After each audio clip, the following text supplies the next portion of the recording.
Welcome to the webinar. I'm Saima Ijaz, joining you from Nanaimo, British Columbia, located on the beautiful and traditional territory of Nanaimo First Nations. And Saad, joining from Victoria, is the moderator. You can send your questions related to the topic to him anytime during the presentation. When we think about a child playing, certain visuals pop in our mind. It's important to remember that play is an activity that gives one joy. And it may mean something entirely different for a child on the spectrum. And for that, we need to put aside our typical play images for now and learn from the child his or her interest and preferences. This is the key for establishing the ground for interactive play, growth, and emotional well-being for each child on the spectrum. Before we begin with the overview of today's topics, just a reminder that all of our webinars are recorded for later viewing.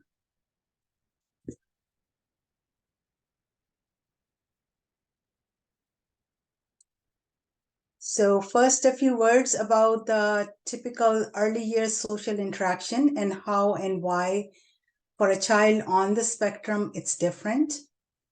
How to look at the child's interest and use that to develop social play and connection. Understanding child's unique behaviors and gradually replacing those with more appropriate play activities with similar calming effects. Ways of engaging child's visual and tactile attention, encouraging choice-making, communication, and initiation. Ways of providing children most needed deep pressure and vestibular stimulations that lead to self-initiating proprioceptive play. Engaging a tactile defensive child who is aloof into exploration and building fine motor and eye-hand coordination through play. Encouraging two-dimensional shape pattern formations before introducing building toys and teaching turn-taking with siblings and other family members. And we'll conclude by mentioning the benefits of play during the early years. For most infants and young children, social, emotional, and developmental development unfolds in predictable ways. They learn to develop close relationship with caregivers, soothe themselves when they're upset, share and play with others, and listen and follow directions. All these signs indicate positive early social and emotional development. Children on the autism spectrum, on the other hand, are often self-absorbed and seem to exist in a private world where they have limited ability to communicate with others. And they're not interested in most toys and play, which results in delayed social, emotional, and communication development. Way before the diagnosis, majority parents are aware of their limited connection with the child, and most of them spend lots more time trying to play and interact as compared to the time spent by them with their typically developing child. And it's not that the child with autism doesn't want to bond with his primary caregivers.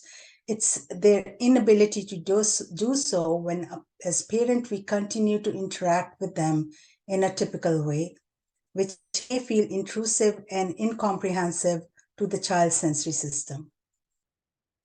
Light touch is often perceived as alerting and even agitating to most children on the autism spectrum. Those with moderate to severe autism usually have varying degree of light and color sensitivities along with the auditory ones. Majority of children toys and books are brightly colored to gain their attention, which can have the opposite effect on a child with color sensitivities. While as babies, some might have liked baby talk and singing, due to their auditory processing defects, words don't make much sense, and trying to gain attention by talking usually gets ignored. While at one hand, this child's sensory system feels overwhelmed and defensive, on the other hand, brain is starving for the pleasing inputs for stimulation, processing, connection, and cognitive growth that we unfortunately miss on as we continue to work on building typical ways of playing. So this is a simple form that I ask parents to fill. Little ones on the autism spectrum tend to have favorite objects, toys, tunes, and songs. Make use of their favorite object and toys to build the connection. I'll go a step further and ask you to observe what they're doing with the toy or the object they carry around. Like I mentioned, our number one source of information comes from our child, who is trying to give us cues all the time. Observe what the child wants to do, engages in, and jot down what has made him happy since infancy, as these are all clues to how to set up his or her play routine. Many parents have told me that all the child does is arrange cars in a row, or that he sits at the window looking out, or rewinds a certain scene in a movie and watches it repeatedly.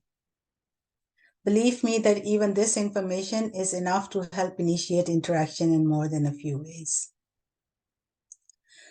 So, rule of interaction is to expand on the child's chosen play theme without being intrusive.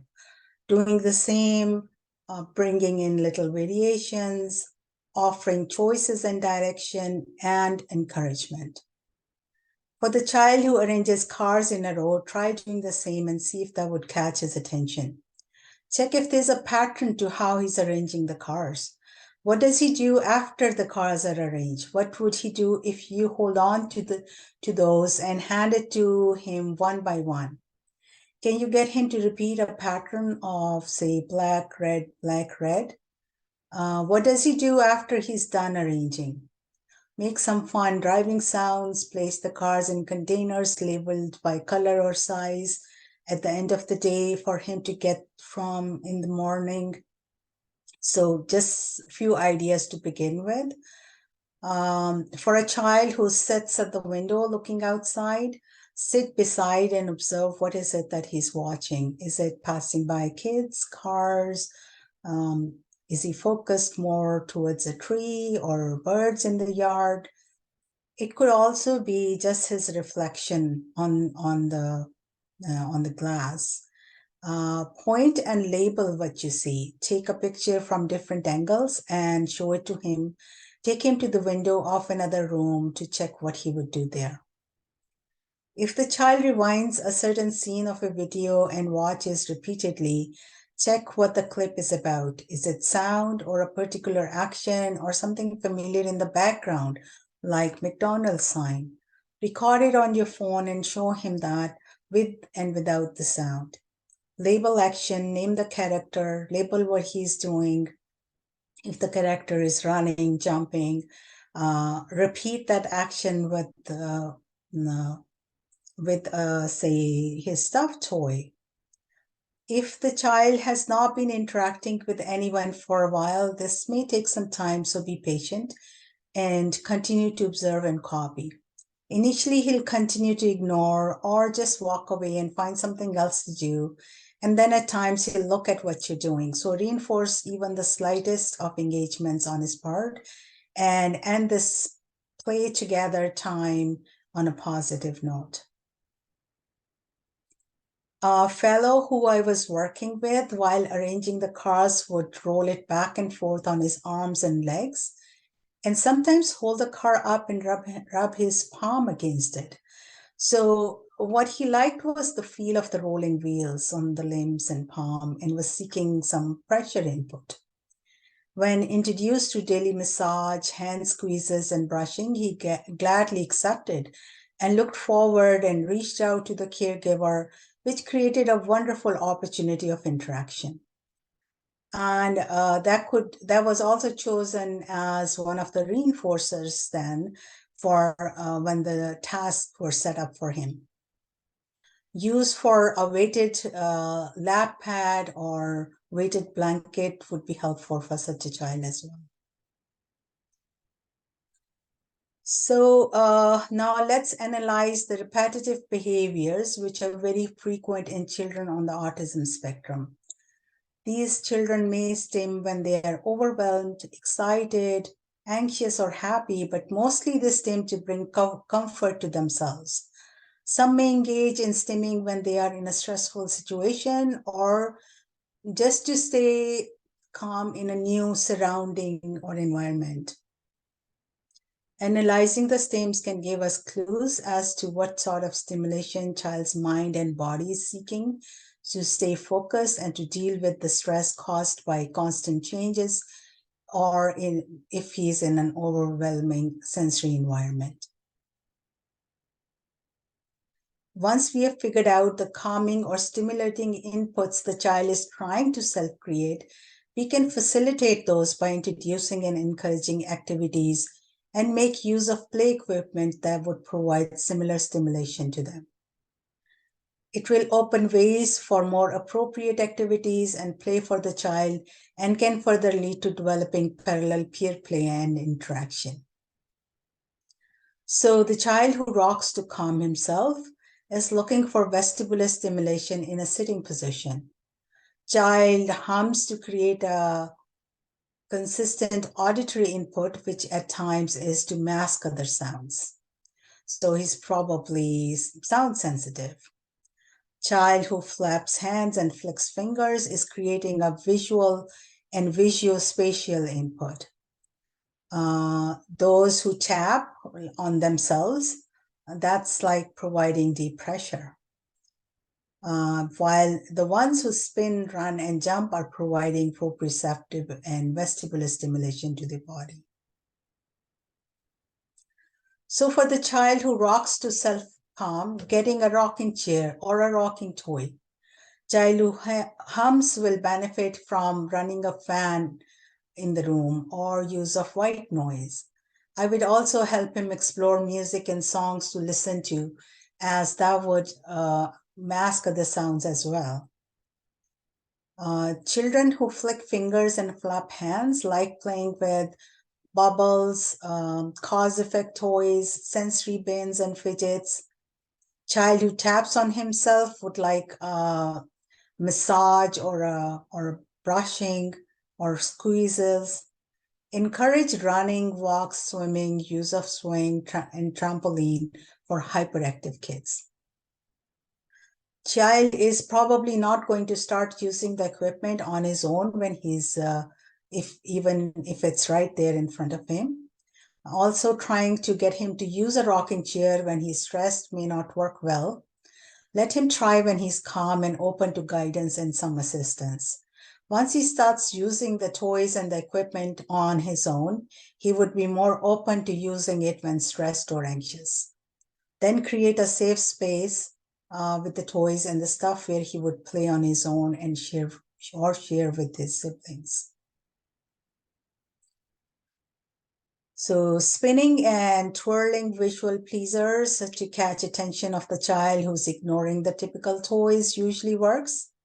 You can get tops or spinners with different patterns, pinwheels, twirling, ribbons, and other spinning fidgets and toys to check interest for establishing attention and connection.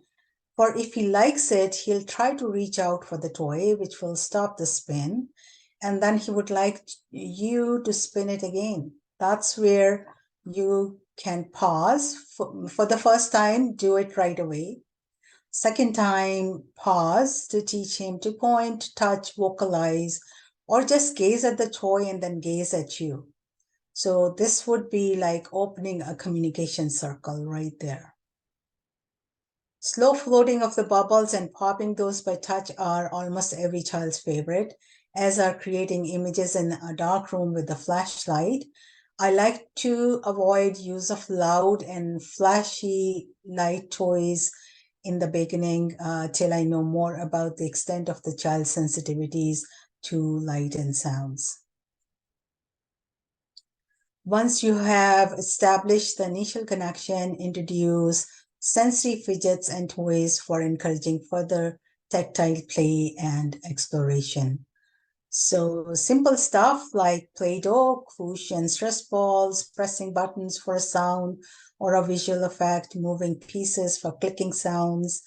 Observe if the child is using one hand or both for reaching out.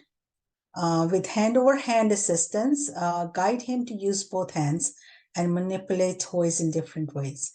Spend only a couple of minutes of guidance and then let him try on his own and build on that the next time you're together. Make a simple board with the child's favorite toys and snacks and start using it for choice making and communication. You can make your first one with only 3 to 4 options.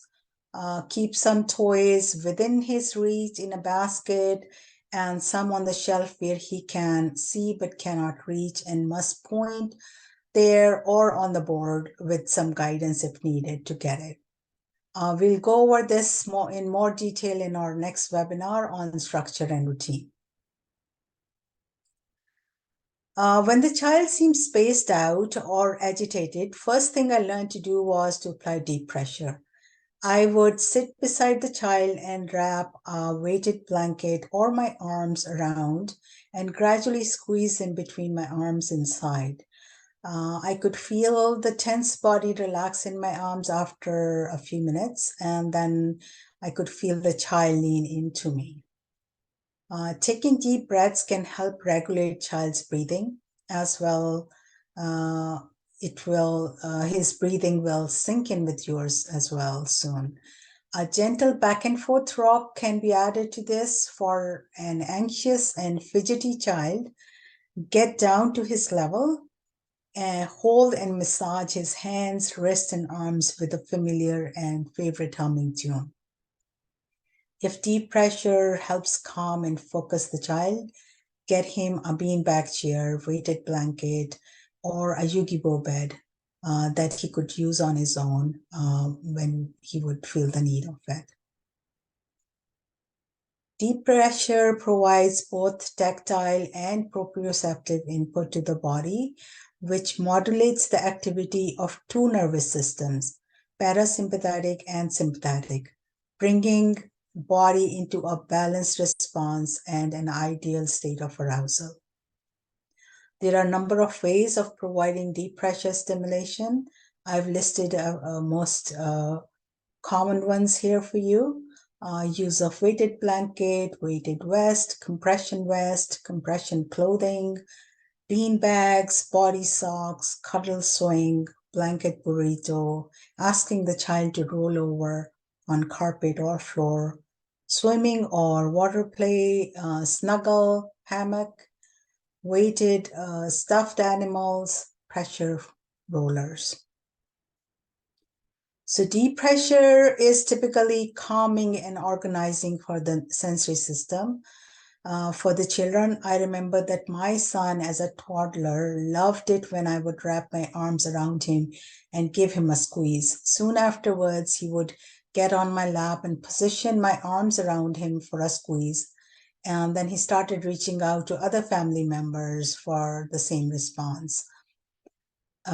Until then, he had refused typical hugs and still not too fond of those. Around 4, my son started running all over the house, finding baskets of toys, laundry. He would dump the content and then sit in it for up to an hour daily. He had found a confined sitting space for himself, which he liked. As I searched and read about kids finding unusual spots for sitting and spending time, I found myself reading about how hard-to-form surfaces can provide deep pressure input, which his body might have been craving for. So for an input that is pleasing to the system, the child is willing to explore, discover, find things on his own and self-initiate. Instead of telling the child to not do something that might seem out of ordinary, figuring out how we can support that need is required. When we got him a pressure roller later, he loved it and used it quite frequently as well. So the vestibular stimulation is another way of building interaction with the child, especially if he's hyperactive. Children usually fidget and run around when they feel the need to move to stimulate this system. And when you facilitate and structure that as part of the daily routine, child would be more focused and content for the rest of the day. Some of the simple ways of providing vestibular stimulation are pulling the child around the floor on a blanket, giving him piggy rides, use of a swivel chair. You can also help him lay back on an exercise ball or let him hang down with support from a couch or even better from dad's shoulder. If the child is seeking vestibular input, they'll find ways of doing it on their own as well, and will always try to reach out to you if you have let them experience it in a gentle way that the body likes. For a hyperactive toddler, a fun way is to bounce him on your lap and then gently let him drop back on your extended knees, holding on to his arms, and then pull him back up. It's important to keep an eye on the facial expressions to see if the child likes the interaction or not. Follow his cues and build on that to refine it. Vestibular stimulation plays a role in body and spatial awareness, balance, motor skills, and bilateral coordination. Regular and structured daily vestibular input can keep a hyperactive child calm for hours. It can help children stay seated and focused during sessions and at school for table work and activities. Providing your child with enough vestibular input also reduces meltdowns and aggressive behaviors. Younger ones may like different versions of baby carriers, Jumperoo and Jolly Jumpers, and they love to go on those. This provides a combination of proprioceptive along with vestibular stimulation and keeps baby happy and tuned.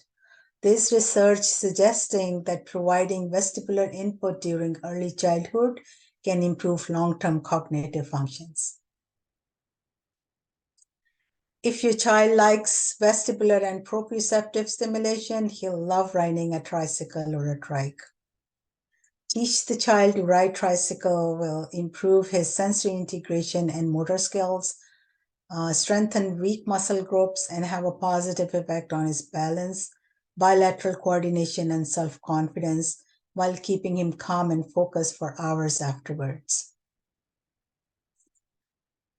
Now let's talk about a tactile defensive child who doesn't like sand, water tables.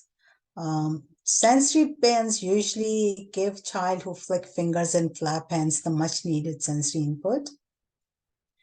And the most commonly used are with water and sand tables. However, working with an aloof and highly tactile defensive child who didn't show any interest in sand or water, did like the feel of rice grains on her feet and liked it when I gradually poured rice over her hand and arms with a cup. Within days, she was exploring the rice bin with her feet and then hands on her own. On my second session, she did a quick visual scan of the items I was taking out to play with, and then she fixed her gaze on the rice bin to indicate her interest. Finding the right item that the child would like could be one of your first searches. Use of different size cups, funnels, spoon, dump trucks, all can be used to encourage further participation. I've also used pasta, different grains and lentils in see-through bins and with labels and pictures to encourage the child choose what he would like to play with. But he will need to experience each of those bins at least once to remember and click to what he would like later. Building interaction based on each child's cues is a sure short way to proceed in the right direction. For a child where a majority of the toys and play materials do not make sense, something with a definite beginning and end, like insert puzzles or picture cards with shapes, are a good way to begin. Setting structured play routines with modeling and a little hand-over-hand assistance in some cases are easily understood and work very well. Pair it with praise and a likable activity right after the completion, like a short favorite video or a preferred snack. Once the child becomes good at finding and placing all the pieces to complete the formation, it's time to introduce turn-taking concept to him. Playing with someone else requires sharing and patience, which does not come naturally to a child with autism. Having a visual in front indicating that each person will take turn finding a piece is usually required. There's usual turn-taking card used by the therapist and interventions that you can also find online. Children level 1 or mild autism get it readily with a simple explanation and a visual reminder and a few repetitions. However, for the level 2 and 3 or the ones with moderate to severe autism, I would create something more specific for the child with his name and the picture and name and picture of the sibling or a friend that you are setting him to play with, like the one I have it on the slide. It may require some hand-over-hand assistance as well. It's best to introduce turn-taking for indoor and table play initially. Later, you can fade out the cue card and just use the verbal instructions for first try it for indoor play, and then you can shift it to the outdoor play as well, like sharing use of a tricycle or taking turns on swing. Next, you can introduce stackable toys before moving on to building simple 3D structures, like use of shapes, blocks, or Lego. It's important to make careful gradual increment to the next levels as a child's grip and eye-hand coordination improves, so that he can manage with minimal assistance and feels proud and motivated to try different toys. Visual cues to help the child initiate play with the building toys go a long way when he is on the spectrum. Start with only 4 to 5 block formations and ensure reinforcements and encouragements. You can put together any 3 or 4 pieces together, take a quick picture and on your iPhone, keep it there, pull apart the pieces and ask him that his turn to make this now. Play encourages cognitive, fine motor, eye-hand, bilateral motor coordination, emotional growth. It influences personality development. Through play, children practice and learn sharing, cooperation, and turn-taking. Social language is learned, self-esteem is built, and friendships are formed during recreational activities.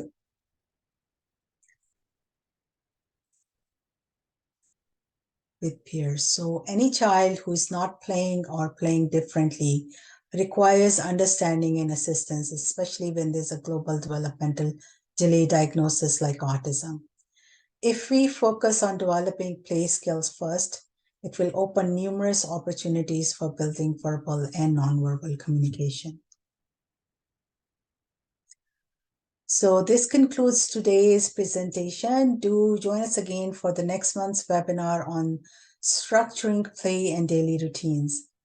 Do we have any questions, Saad? Yeah, we have a few that came in. Our first question is, why is play so different in children with autism? Well, the child may have deficits in sequential and motor skills, can have restricted joint movements, issues with visual focus, eye-hand coordination. So children are usually seen as just repeating the same activity over and over again. They have their eyes fixed at a certain level.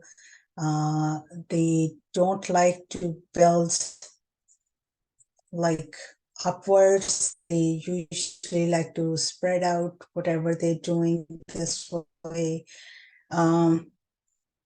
So a number of things which, it has to be looked, what is it that's really hindering him to explore more. Kids resist change. They don't want to try new toys sometimes. So a good intervention program should include assessment of where his baseline functions are, then building on all those skill areas with assistance, daily practice and encouragement for motivate. It's all required. It should be part of the program. And then as he learns and develops more skills, he'll be able to play and he'll fill in that gap that he has with his peers and start playing more or less at the same levels as his peers. Our next question is, my son just wants to play on his own. Why does he do that? Several factors contribute to the lack of social play. First, children with autism have communication deficits. They may not understand the language or the social cues of peers, or understand the concept of sharing and cooperation involved in peer play. They also have a hard time understanding their and others' feelings. And all of these differences, which they are to some point aware of, causes low self-esteem and social anxiety, leading to avoidance and solitary play.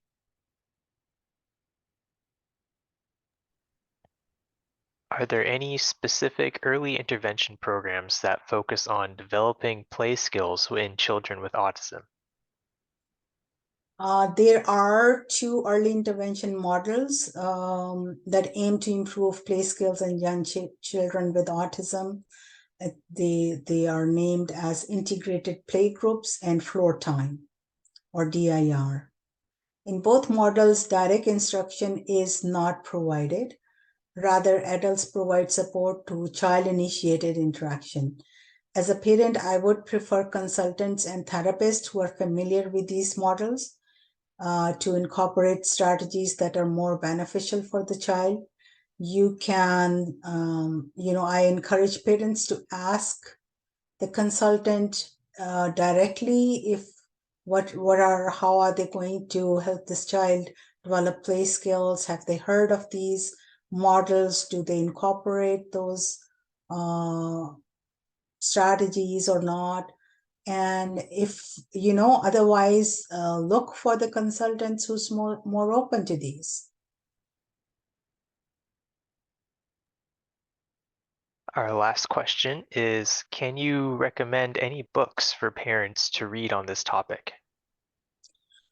2 books that I really learned a lot from a while back are Greenspan's Child with Special Needs, Encouraging Intellectual and Emotional Growth, and Wolfberg's Play and Imagination in Children with Autism. When I started working with children with severe autism, I made a rule to learn from each one of those kids like I had from my own son.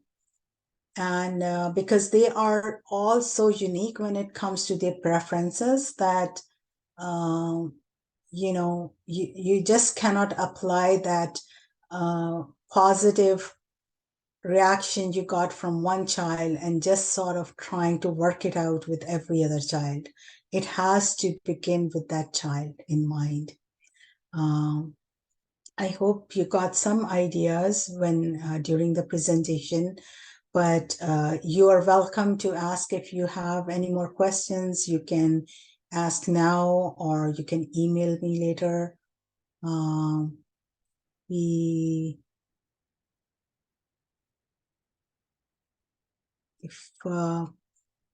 If these are all the questions for now, then thanks, Saad. Link of the recording will be available on the education page of autismsolutions.info. If you have questions about this or the following webinars, please drop me an email. Thank you for joining and have a good night.